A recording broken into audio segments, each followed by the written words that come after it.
Assalamualaikum warahmatullahi wabarakatuh. Perkenalkan, nama saya Ramadika Eki Purnomo dengan NIM G0024206 dari kelompok B10. Pada kesempatan kali ini saya akan membahas tentang anatomi dari REN beserta vaskularisasi dan inervasinya. Yang pertama dari struktur REN terlebih dahulu. REN itu memiliki beberapa bagian utama yang bekerja sama dalam proses filtrasi darah dan pembentukan urin. Yang pertama ada kapsula renalis, merupakan lapisan paling luar yang membungkus ginjal. Terdiri dari jaringan fibrosa kuat yang berfungsi untuk melindungi ginjal dari trauma dan infeksi. Kapsul ini berperan dalam mempertahankan bentuk ginjal dan mencegah peregangan berlebihan akibat tekanan darah. Kemudian yang kedua ada cortex renalis atau korteks ginjal. Daerah luar terletak di bagian luar ginjal di bawah kapsula renalis. Mengandung nefron, yaitu unit fungsional ginjal yang terdiri dari glomerulus, kapsula pulmen, tubulus proximal, dan tubulus distal.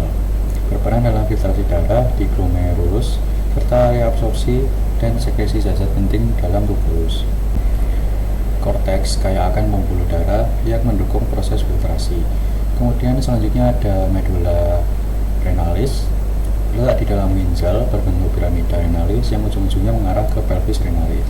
Terdiri dari lengkung Henle, ductus collectivus, dan kapiler vasa recta. Berfungsi dalam konsentrasi urin dengan menyerap kembali air dan ion. Pada ujung piramida terdapat papilla renalis yang mengalirkan urin ke kalis minor. Kemudian selanjutnya yang terakhir ada pelvis renalis, merupakan struktur berbentuk corong yang mengumpulkan urin sebelum masuk ke ureter. Terdiri dari kalis minor itu untuk mengumpulkan urin pada papilla renalis, kemudian kalis mayor untuk mengalirkan urin dari beberapa kalis minor ke pelvis renalis.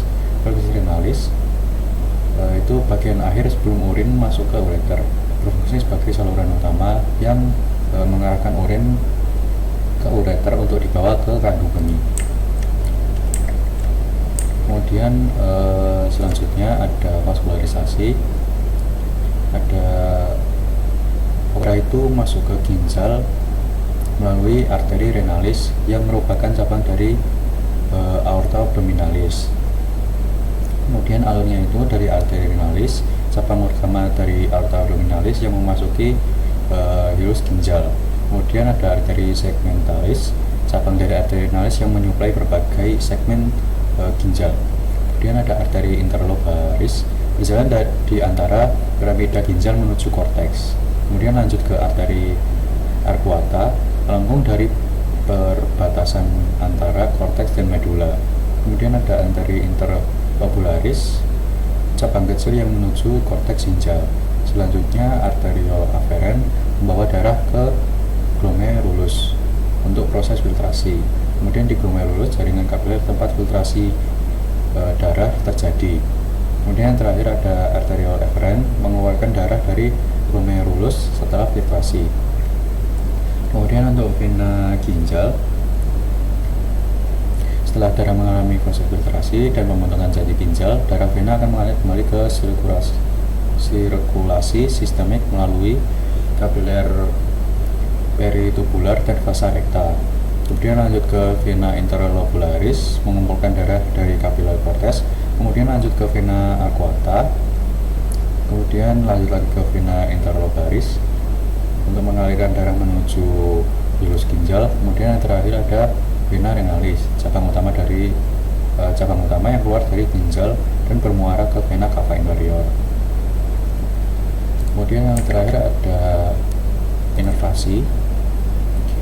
Ginjal dipersarafi oleh plexus renalis yang terdiri dari serabut saraf simpatis dan parasimpatis. Inervasi ini berperan dalam mengatur aliran darah ginjal, sekresi renin, serta fungsi nefron dalam filtrasi, reabsorpsi, dan sekresi. Plexus renalis itu ada somatic afferent, yaitu nervus spleniki thoraciki, kemudian ada simpatisnya nervus splenicus major et nervus splenicus minor. Kemudian untuk parasimpatisnya itu nervus vagus. Mungkin sekian yang bisa saya sampaikan, kurang lebihnya mohon maaf. Wassalamualaikum warahmatullahi wabarakatuh.